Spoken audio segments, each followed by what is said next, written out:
Going to have a series of videos here where you can see what U substitution looks like on a variety of different integrands to give you some initial idea of all the different ways, well, not all the different ways, but many different ways anyway, in which the chain rule or anti-differentiating the chain rule by substitution can arise in the work we're doing here in Calculus 1.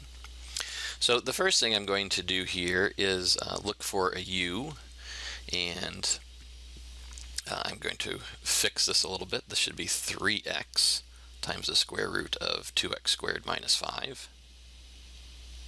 Oops. And a good choice for u in this case would be 2x squared minus 5, because the derivative is 4x, similar to 3x, except for the constant multiple.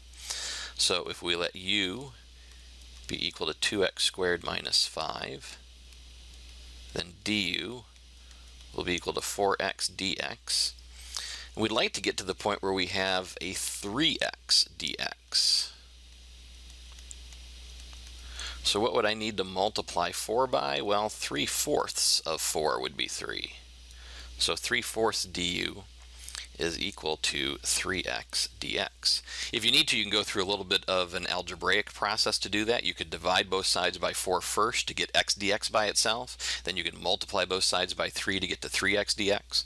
And that would lead you in 2 steps to 3/4. Don't be afraid to do that if you need to. So if we do our substitution here and rewrite the square root in the process, we're going to end up with 3/4. I like to pull that constant multiple out front. Times, we're going to have u to the 1/2 power du. So 2x squared minus 5 has been replaced by u. The square root has been rewritten as 1/2.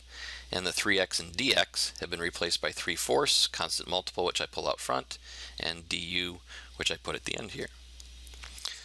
Anti-differentiating, we're going to end up with 3/4 times 2/3 times u to the 3/2 plus c. That's going to end up being 1/2 times 2x squared minus 5 to the 1/2 power plus c. Oh, excuse me, that should be the 3/2 power. I wrote that down wrong there. And if you go through and differentiate that, you should get back to the integrand that we started with.